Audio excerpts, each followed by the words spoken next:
नमस्कार सभी साथियों का मेरे YouTube channel Jagroop Singh geography में। आज हम वेबर के औद्योगिक स्थानीयकरण के सिद्धांत पर बात करेंगे। औद्योगिक भूगोल का एक ऐसा मॉडल जो कि पहला क्रमबद्ध और विवेकपूर्ण मॉडल था, जिसे 1909 में जर्मन भाषा में और 1929 में अंग्रेजी भाषा में प्रकाशित किया गया। काफी चर्चा में है रहा, क्योंकि उद्योगों की अवस्थिति के लिए यह एक सामान्य मॉडल माना जाने लगा है। अब भारत में भी आप टिस्को का जो प्लांट देखेंगे वो वेबर के औद्योगिक स्थानीयकरण के सिद्धांत पर बिल्कुल सही साबित होता है। उसके हिसाब से एक आइडियल लोकेशन पर जो है वो उद्योग लगा हुआ है। तो विभिन्न देशों में वेबर के सिद्धांत को मान्यता दी गई। क्या सिद्धांत में प्रमुख बातें हैं, क्या मान्यताएं हैं, सिद्धांत कैसे वर्क करता है, उद्योग किस जगह लगाया जाएगा, या कच्चे माल के पास लगाया जाएगा, बाजार के पास लगाया जाएगा, कच्चा माल शुद्ध है, अशुद्ध है, स्थानीयकरण भार क्या है, परिवहन भार क्या है, इन सब पर क्रम से बात करेंगे। तो आज वेबर के औद्योगिक स्थानीयकरण के सिद्धांत पर बात करेंगे। तो क्या है सिद्धांत, पहले इस पर चर्चा करते हैं। औद्योगिक स्थानीयकरण का मतलब है उद्योग की अवस्थिति कहां है। औद्योगिक स्थानीयकरण का मतलब है उद्योग की अवस्थिति किस जगह पर है। तो वेबर ने इस सिद्धांत को पहली बार कब प्रकाशित किया? सन 1909 में सबसे पहले यह सिद्धांत जर्मन भाषा में प्रकाशित हुआ।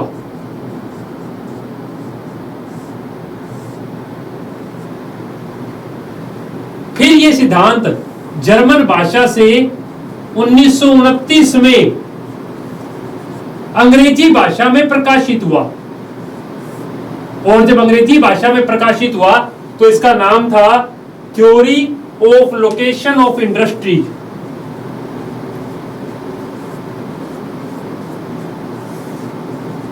थ्योरी ऑफ लोकेशन ऑफ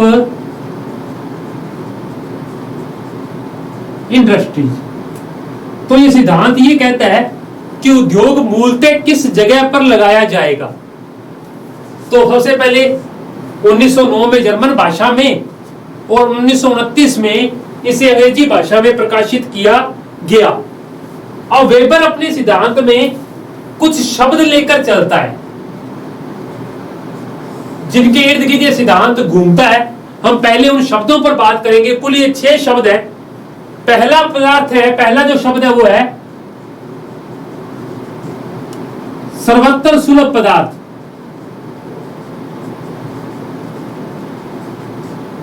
यानी वे पदार्थ जो सभी जगह मिलते हैं। सामान्य तौर से आप नाइट्रोजन ऑक्सीजन का उदाहरण ले सकते हैं। पेपर से कई बार इनका सुमेल करने का प्रश्न भी आया है। तो वे पदार्थ जो सभी स्थानों पर उपलब्ध है वो कौन से पदार्थ हैं? सर्वत्र सुलभ पदार्थ है। दूसरे है स्थानीय पदार्थ। दूसरा शब्द जो है वो है स्थानीय पदार्थ। वे पदार्थ जो किसी स्थान विशेष पर मिलते हैं। तो कच्चे माल की बात हो रही है। कच्चा माल या तो सर्वत्र सुलभ होगा या वो किसी स्थान विशेष पर मिलेगा। तो वे पदार्थ जो किसी स्थान विशेष पर मिलते हैं उन्हें क्या बोलते हैं? स्थानीय पदार्थ बोलते हैं। तो पदार्थ 2 प्रकार के हैं, एक सर्वत्र सुलभ और एक स्थानीय।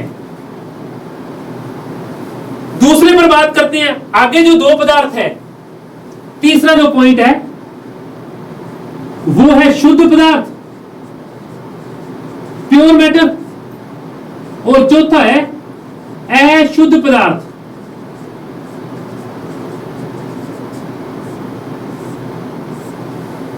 शुद्ध पदार्थ जो उत्पादन की प्रक्रिया में अपना भार नहीं खोते, यानी आपके पास 100 किलो पदार्थ था और 100 किलो ही उससे माल तैयार हुआ है, यानी रॉ मटेरियल 100 केजी था, उससे जो प्रोडक्ट बना है वो भी 100 केजी है। उत्पादन प्रक्रिया में अपना भार नहीं खोते, वो कौन से पदार्थ होंगे? शुद्ध पदार्थ। परंतु जो पदार्थ उत्पादन प्रक्रिया में अपना भार खोते हैं, वो कौन से पदार्थ होंगे? अशुद्ध पदार्थ होंगे। फिर होता है पदार्थ सूचकांक। अब आपको 2 पॉइंट समझने हैं जो हमारे लिए मेन है। एक है पदार्थ सूचकांक और एक है स्थानीयकरण भार। पहले इस पदार्थ सूचकांक को ध्यान में रखना है कि कच्ची सामग्री और तैयार माल के भार को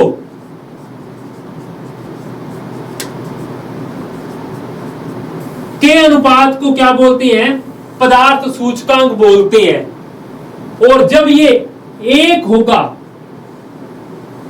तो पदार्थ कौन सा होगा? ज्यादातर शुद्ध पदार्थ का पदार्थ सूचकांक 1 होता है, क्योंकि कच्ची सामग्री हमने 100 किलो ली और माल भी कितना बना? 100 किलो। तो 100 से 100 कटा कितना आया? 1।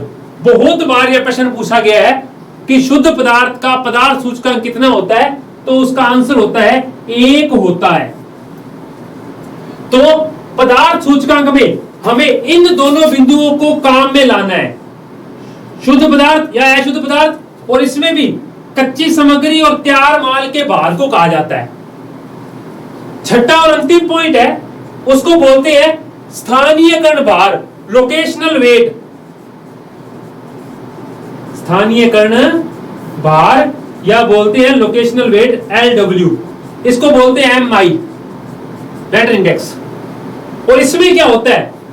ये परिवहन पर भार करता है। ये किस पर भार करता है? स्थानीयकरण किस पर काम करता है? परिवहन पर।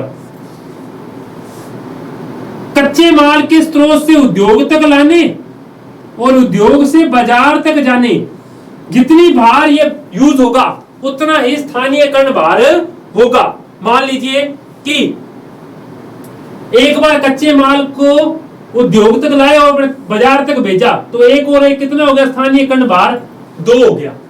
तो एक बार परिवहन का भाड़ा एक स्थानीयकरण भार में गिना जाता है। तो स्थानीयकरण भार है कि तैयार माल को, कच्चे माल से लेकर तैयार माल के लिए कितना परिवहन आपने लगाया है। चलिए, यानी कच्ची सामग्री का और तैयार माल का जो परिवहन है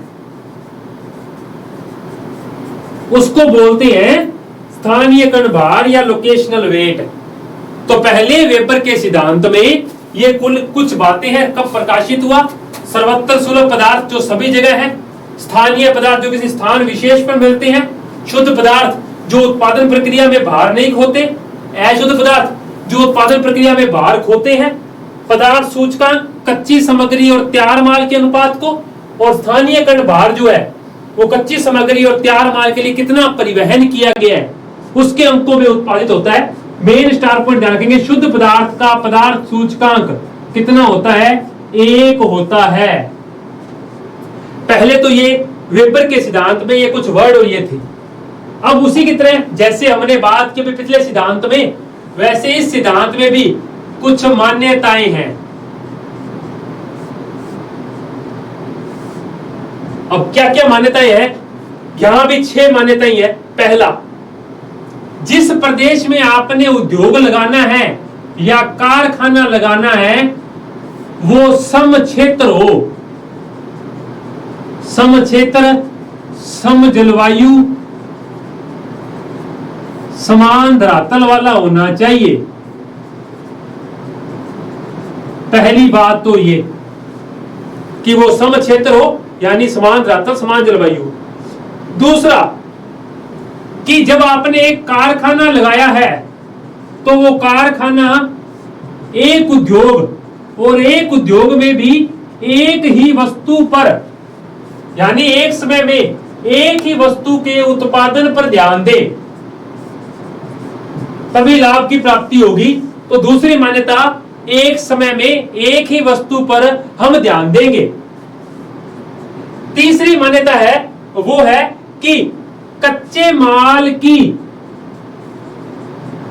माल के स्रोत की संपूर्ण जानकारी हो, यानी कहां से कच्चा माल आ रहा है और कच्चा माल किस गुणवत्ता का है, किस मात्रा का है, कच्चे माल के स्रोत की पूरी जानकारी होनी चाहिए। अब उद्योग के लिए हमको श्रमिकों की आवश्यकता है, तो श्रम की भी जानकारी होनी चाहिए। श्रम की भी, लेबर कहां से आ रहा है इसकी भी हमें जानकारी होनी चाहिए। अगली बात, पांचवी बात, वही परिवहन भाड़ा दूरी के अनुपात में प्रत्यक्ष रूप से बढ़ेगा। और अंतिम बात, हमें बाजार की भी संपूर्ण जानकारी होनी चाहिए।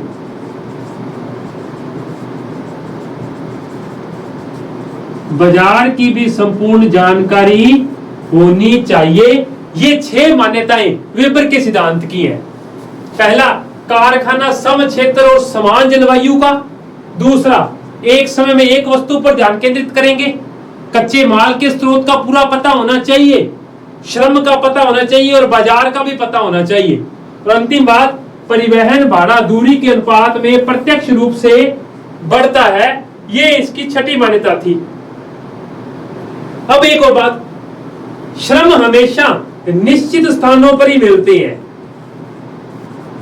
तो ये 6 मान्यताएं और कुछ जो वर्ड हैं वेबर ने अपने सिद्धांत से पहले दिए हैं। अब वेबर के सिद्धांत की क्या प्रमुख बातें हैं? वेबर कहता है कि सबसे पहले सिद्धांत का जो है वो काम होता है न्यूनतम परिवहन लागत, क्योंकि आने जाने में, कच्चे माल को लाने, तैयार माल को बाजार में भेजने, इस पर काम करता है। यानी परिवहन भाड़ा अगर न्यूनतम होगा तो उद्योग हमेशा वही लगाया जाएगा। परंतु दूसरी बात वो कहता है कि कई बार परिवहन लागत को छोड़कर उद्योग श्रम लागत पर भी जाता है। यानी कई बार हमें श्रम सस्ता मिल जाए, यानी वर्कर काम करने वालों को पैसा देना ही है, अगर वो सस्ता आ जाए तो कई बार परिवहन लागत को छोड़ दिया जाता है। वो कहते हैं फिर कई बार उद्योग समूहीकरण पर भी काम करता है, स्थानीयकरण पर भी काम करता है। कई बार कई उद्योगों का समूह हो, वहां से कच्चे माल से भी उद्योग चलाया जा सकता है। तो वो कहता है कि दूसरा जो विचलन होता है हमेशा उद्योगों की अवस्थिति में, वो समूहीकरण पर निर्भर करता है। तो हम वेबर के सिद्धांत में वो कहता है कि किसी भी उद्योग का स्थानीयकरण 3 बिंदुओं पर काम करता है, और हम उसके पहले बिंदु पर बात करते हैं।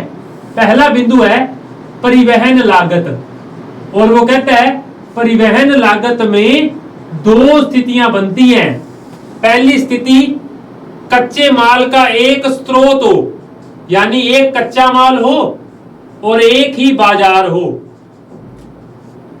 एक कच्चा माल, एक बाजार। और दूसरा कहता है वो कि यदि एक बाजार और 2 कच्चे माल हो, यानी 2 कच्चे माल के स्रोत हो और एक बाजार हो, तो एक रॉ मटेरियल और एक मार्केट, और फिर है 2 रॉ मटेरियल और एक मार्केट। क्या बात करता है, कैसे काम करता है ये, इन दोनों पर बात करेंगे। दशा number 1, point number 2, point number 3, क्या क्या स्थितियां बनती हैं।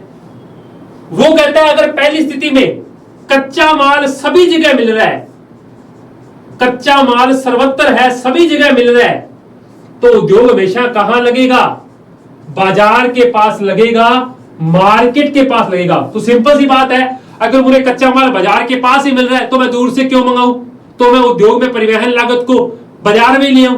तो इतनी दूर से परिवहन भाड़ा देने की बजाय हम उद्योग को बाजार के पास ही स्थित करेंगे। तो पहली बात, जब कच्चा माल सभी जगह मिले तो उद्योग कहां होगा? बाजार के पास होगा। दूसरी बात, यदि कच्चा माल स्थानीय है, कच्चा माल स्थानीय है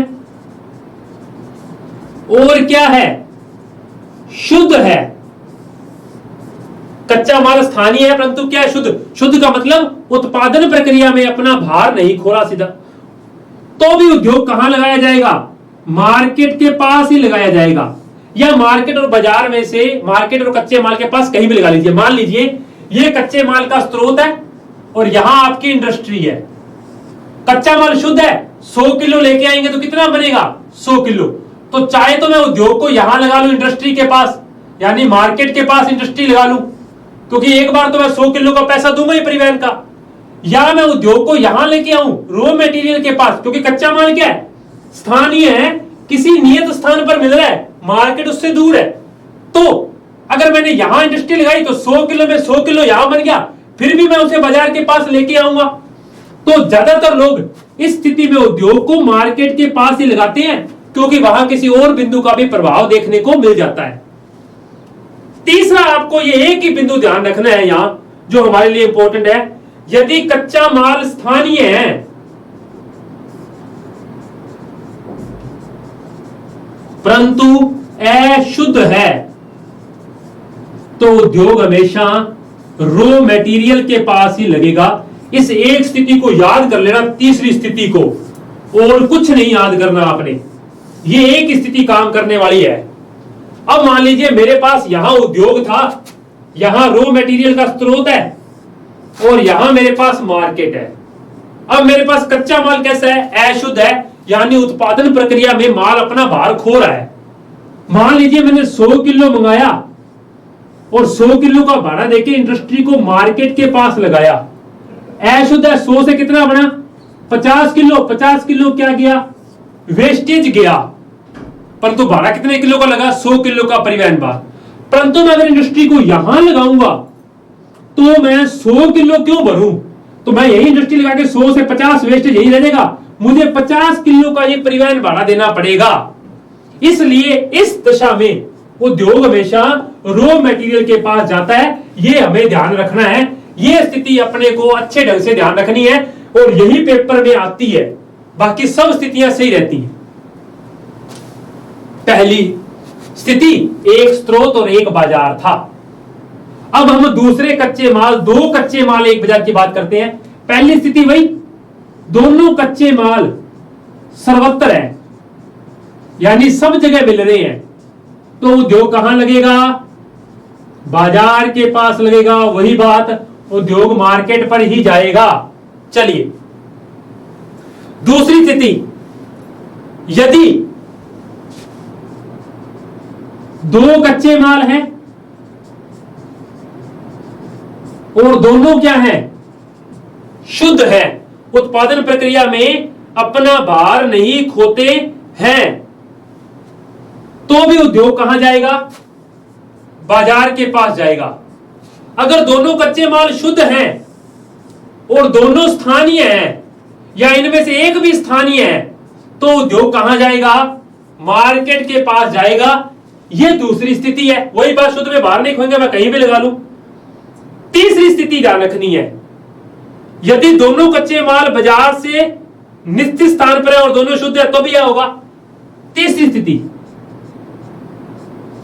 दो कच्चे माल हमारे पास, दो कच्चे माल में से दोनों ही सर्वत्र सुलभ हैं, परंतु